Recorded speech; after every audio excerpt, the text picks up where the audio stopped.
Delhi NCR में buildings, सोसाइटियों में आग लगने का मामला थमने का नाम नहीं ले रहा है। सोमवार की सुबह जब लोग अपने घरों में दफ्तर जाने की तैयारी कर रहे थे, तभी नोएडा की एक गगनचुंबी इमारत की 21वीं मंजिल पर अचानक चीख पुकार मच गई। आसमान छूती इस इमारत के टॉप फ्लोर से उठती आग की ये लपटें और धुएं का गुबार गवाही दे रहा है कि हादसा कितना भयानक था। मामला नोएडा के सेक्टर 119 स्थित अरण्या सोसाइटी का है। सुबह ठीक 8 बजे सोसाइटी के एक फ्लैट में अचानक जोरदार धमाका हुआ और पूरा घर आग के गोले में तब्दील हो गया। बताया जा रहा है कि फ्लैट में लगे एयर कंडीशनर यानी कि एसी में अचानक ब्लास्ट हुआ और इसी धमाके के बाद फ्लैट में भीषण आग लग गई। आग इतनी भयानक थी कि 3 फ्लैट्स उसकी चपेट में आ गए। सोसाइटी में रहने वाले लोगों का कहना है कि आग लगते ही सभी को नीचे उतारा गया। जो इस टावर नंबर 4 में आग लगी थी, लगभग 21st फ्लोर पे लगी थी आग। और ये आग जो लगी थी तब हमें नहीं पता चला था, तो जो यहाँ का स्टाफ है यहाँ का, उन्होंने भाग भाग कर सभी घरों को बुलाया कि जितने भी जल्दी जल्दी से निकल जाइए बाहर। तो उसके बाद जो यहाँ की कमेटी है उनके द्वारा जो इंतजाम किए गए हैं उनके द्वारा आग बुझानी शुरू कर दी गई थी।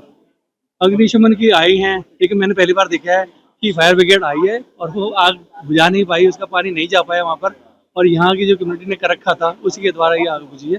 तो कहीं ना कहीं ये उन्होंने बोला कि हमारा 15th या 14th फ्लोर तक पानी जा सकता है, इससे ऊपर नहीं जा सकता है। अब ये इनको पता होगा कि क्या इनके मानक रहते हैं कि कितने ऊपर जा पाता है, लेकिन हाँ ये है कि ऊपर जो पानी के टैंक रखे हुए हैं बड़े बड़े, उसके थ्रू इन्होंने आग बुझा दी। मुझे उस समय तो फ्लैट का कौन सा फ्लोर में लगा पता नहीं चला, लेकिन वाइफ जब किचन में चाय बना रही थी तो बहुत जोर से सामान गिरा, कुछ ऊपर से गिरा था, आवाज आई, कांच टूट के गिरा। तो फिर देखी तो बोले कांच टूट के। हमको लगा कोई बदमाशी कुछ पत्थर उत्थर तो नहीं फेंक रहा है।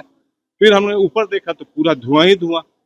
तुरंत भागे बाहर, तो यहाँ से नीचे से लोग चिल्ला रहे थे नीचे उतरिए नीचे उतरिए, ताकि हाल फिलहाल बहुत सारे आपके टावर में आग लग चुकी है।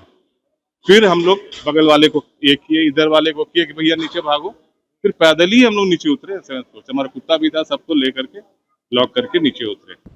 आग की सूचना मिलते ही आनन फानन में दमकल की 6 गाड़ियां मौके पर पहुंची।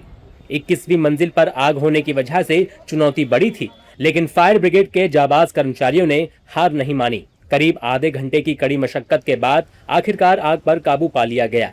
गनीमत ये रही कि इस बेहद डरावने हादसे में फिलहाल किसी के हताहत होने की खबर नहीं है, सभी सुरक्षित हैं। और देखिए लगभग 8:50 पे अरण्या अपार्टमेंट है, इसके 21वें तल्ले पे हम लोगों को आग लगने की सूचना प्राप्त हुई है। आग शुरुआत में ही बड़ी बताई जा रही थी, इसलिए यहाँ पे पुलिस की टीम, एम्बुलेंस की टीम, फायर ब्रिगेड की 6 गाड़ियाँ यहाँ पे रवाना की गई। यहाँ आके देखा गया कि 2105 फ्लैट है, उसमें एसी के ब्लास्ट होने से आग लगी थी और हमारे बहादुर कर्मचारी अंदर गए हैं। यहाँ पे हमने 3 टीमें बनाई हैं, 2 टीमें बालकनी से बुझा रही थी और एक टीमें जो है वो अंदर फ्लैट के अंदर से घुस के बुझाना चालू किया है। और आग को जो है हमने लगभग आधे घंटे फायर फाइटिंग के बाद पूर्णतः बुझा दिया है।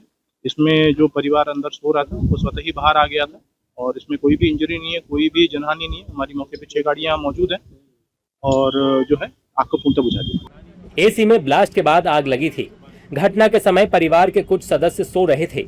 वो खुद आग लगने के बाद सुरक्षित बाहर निकल आए थे, लेकिन इस हादसे ने एक बार फिर गर्मी के मौसम में एसी ब्लास्ट के खतरों को लेकर सबको डरा दिया है।